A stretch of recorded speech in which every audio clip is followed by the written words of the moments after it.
Subscribe to our YouTube channel and press the bell icon to get the latest updates. Is Twitter doing enough to protect freedom of speech? Is Twitter more proactive in defending the rights of American users than Indian users? Does Twitter care more about the US than India?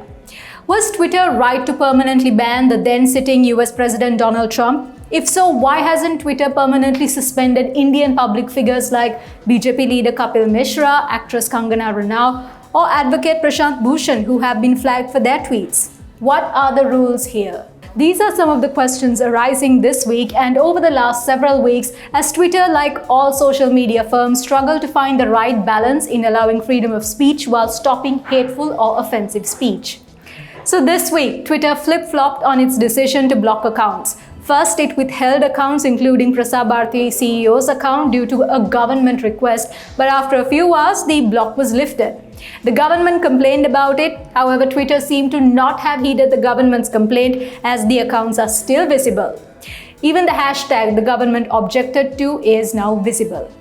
But Twitter has suspended some other accounts linked to the farmer protests. So here's what happened. On the 1st of February, news came that the government asked Twitter to block a combination of 250 tweets and Twitter accounts. Why? Because these tweets and accounts had posted a hashtag Modi planning farmers genocide on the 30th of January.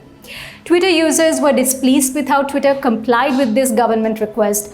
All Twitter said was they were complying with a legal demand. Twitter did not say if a court, a ministry, an official had issued this demand. One Twitter user whose account was withheld shared an email with the print. This was the email Twitter had sent informing them of the account being withheld based on a legal demand that claimed that a tweet from this account violated Indian law. But even in this email sent to the user, Twitter did not say which Indian authority wanted the account blocked. There was little transparency in how Twitter addressed the issue, was the general consensus. But in a few hours, Twitter unblocked these accounts. Twitter did not say why it decided to unblock the content. Then on the 3rd of January, the government sent notice to Twitter warning penalties because Twitter had unilaterally on its own decided to unblock the accounts and tweets. Twitter told the print it had no comment on the matter. So now that we're up to speed, this leaves us with many unanswered questions as we try to understand how Twitter approaches freedom of speech. The print asked Twitter about its views on freedom of speech, transparency around its policies in India versus the US, unfortunately received no response. However, here is some information to help understand what Twitter is doing on free speech in India versus the US. Twitter does say one of its core values is defending users' rights. Twitter also says it is committed to freedom of expression and that being transparent is important to upholding this commitment. However, we have to understand that Twitter is an American firm guided by American values, not Indian values.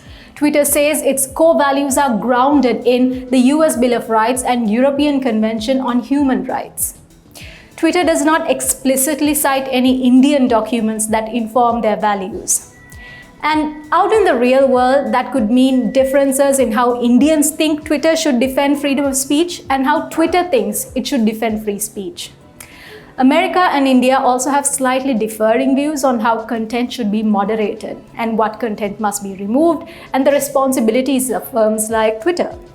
So firms like Twitter are called intermediaries. These are the middlemen offering a platform where a user can publish content for consumption by other users. Cyber law expert Dr. Pavan Duggal says the internet grew from the US, so the US legal position seems to be the predominant position adopted by intermediaries today. And it is likely Twitter too may abide by the predominant position. That's the US position, by the way. Dr. Duggal continued, the US legal position about intermediaries is described under Section 230 of the Communications Decency Act. In a nutshell, the American law treats service providers as pipe providers and does not make them liable for what flows through their platforms. But the Indian legal position for intermediary liabilities is more nuanced. India's IT Act Section 79 indicates it is only in certain circumstances that intermediaries are not liable for the information on their service. So perhaps one can understand why Twitter allows certain content to still be accessible in India, even if it's something India's government and users find objectionable. Then we have the issue of Twitter permanently suspending Donald Trump. There are conflicting views on the Trump ban, but here is how Twitter's head sees it. So Twitter CEO Jack Dorsey himself has admitted that having to ban an account has real and significant ramifications, and that a ban is a failure of ours, meaning Twitter's, ultimately to promote healthy conversation. Jack also admitted after the ban on Trump, we all need to look critically at inconsistencies of our policy and enforcement. Yes, we need to look at how our service might incentivize distraction and harm. Yes, we need more transparency in our moderation operations.